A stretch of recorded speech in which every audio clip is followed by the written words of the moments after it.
Hi guys, I'm Nagadir-chan and I'm going to do a review for Hokuto no Ken or Fist of the North Star.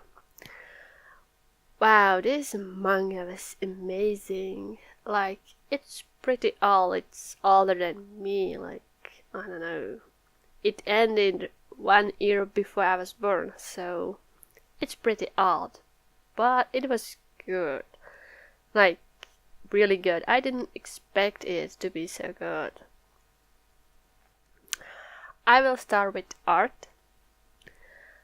Art is amazing.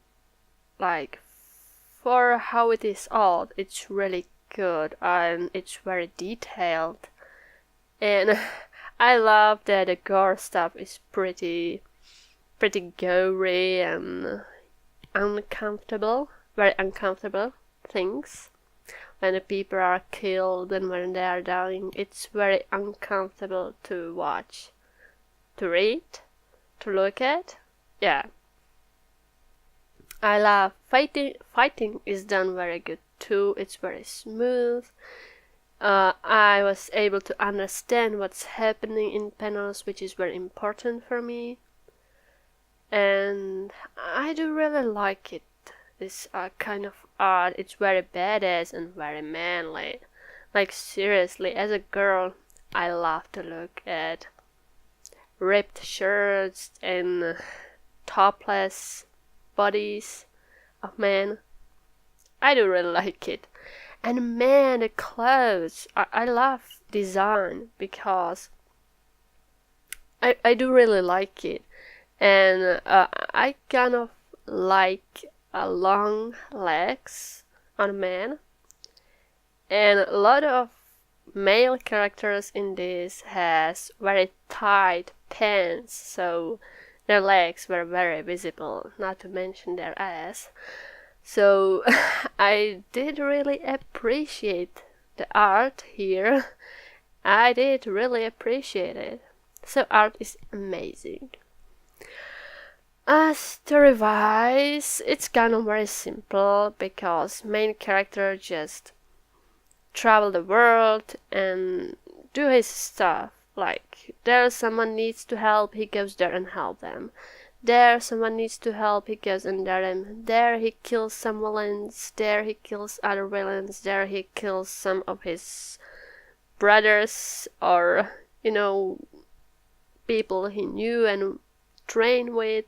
It's pretty simple story. But this manga is not about background of the story. We know that it's in post-apocalyptic world. I love that it really resembled me Mad Max. If you see the movies, it has that very cruel, gritty, dark setting of post-apocalyptic world, which I do love. So I do really like it, the setting of it, with like really broken villages and cities and all technology. People still work with it, but like the clothes, it's really similar to Mad Max. Like, seriously, it's really similar. And I don't know which was first, Mad Max or Hokuto no Ken. I actually don't know. Wow. But whatever, it's really cool.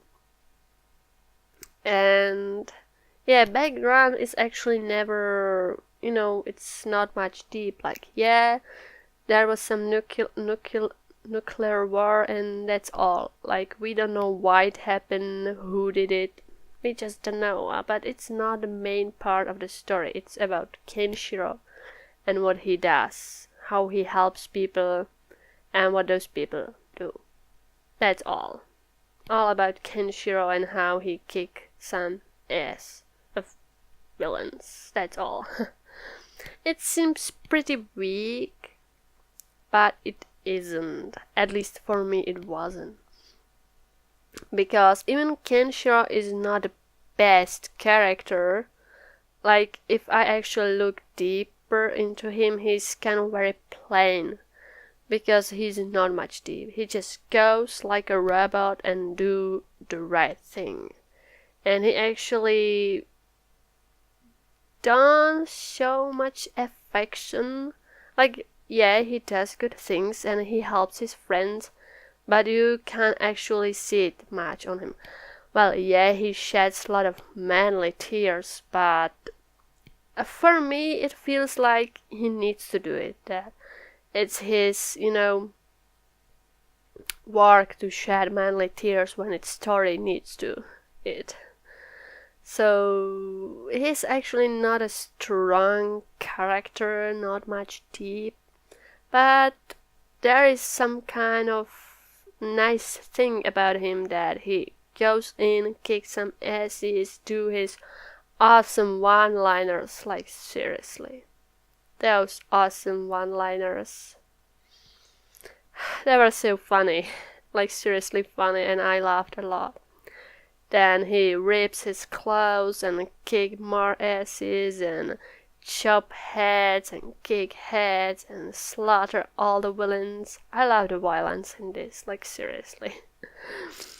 Like, I do really like it, because even his hero, he just slaughter villains and he doesn't care, like, why they should be alive. They're villains, they don't deserve it. And that's what I actually love about his character too. But for me, I was more interested in side characters. Like, there are so many great side characters, even if they are villains, even if they are at first villains, then good guys or anti-heroes. All of them has this kind of great background, a lot of flashbacks of their lives, and I truly loved a lot of them. Like, I think almost all those side characters which were in the story for a little bit, I loved all of them. And yeah, I was kind of pissed at the story because a lot of them died.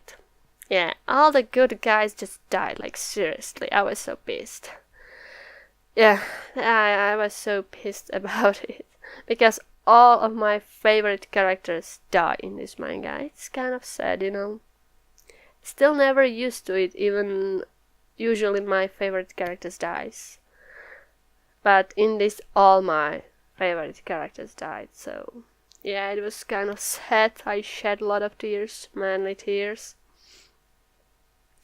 But what I like about side characters is they're like, you can't say they're good or bad, because at first they look bad, but like when story progress you learn more about them, and then that actually they do this kind of stuff because of some things in the past. You actually, even they are still villains, sometimes you actually understand why they are like they are, which is good working with characters. I appreciate it. What was kind of annoying were some female characters. Like, I understand this is very old manga, so at females they look differently at the time. So usually they're trying to fight, it actually doesn't work, because female in this story are meant to be saved. Actually, they usually don't do much by themselves. So, feminist, it's not for feminist. I don't mind it. Like, I don't mind it. I liked all the women characters except for one, which is Yuria or Julia, or I don't know. Because this character was pretty annoying, because she had her fingers in everything. Every freaking man on the, I guess, in the whole world in this manga was some kind in love with her, which is so funny and hilarious that it got pretty annoying in the end. Yeah, it got pretty annoying. Like, if that guy was bad, something happened to him, or he just changed his mind, it was because of Julia at some point. it was annoying. Like, seriously, it was. Overall feeling, well, I must say it was a lot of cheesy. This manga is pretty cheesy because it's so old and yeah.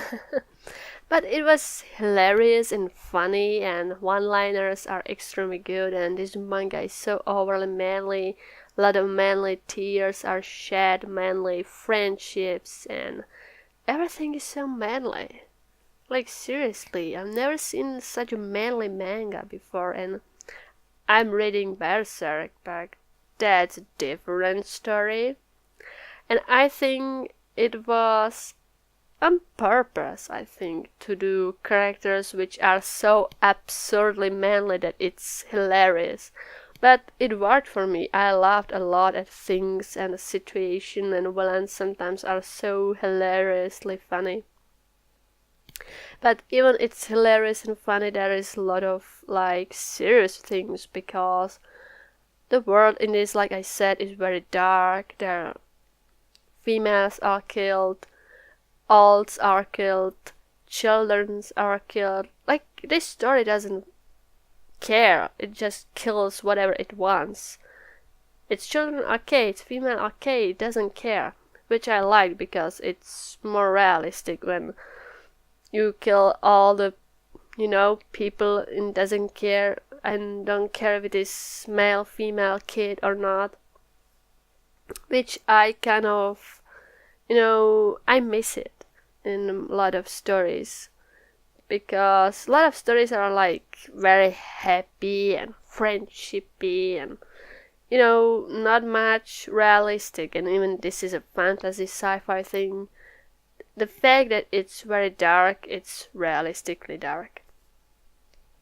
And I like it about it. I like this about it a lot. So, Hokuto no Ken, yeah. Cheesy, hilarious, manly, awesome art.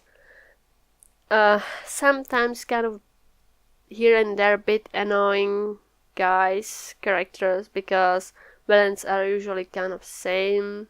Fathers are usually very same, but it's funny because Ken kills them in very fun ways. I'll give it this manga 8 out of 10 because it's good manga. For like how old it is, it's very good manga. But like I said, there was a bit of annoying things, mostly with Yuria. Some things were, predictable, usually with villains. In the end, it was kind of very confusing. I kind of didn't like how it ended. So yeah, that's probably why I didn't give it a higher rating. Overall, for how old it is, 8 out of 10 is a very good rating, I think. So I think this would be all, and goodbye and have a nice day.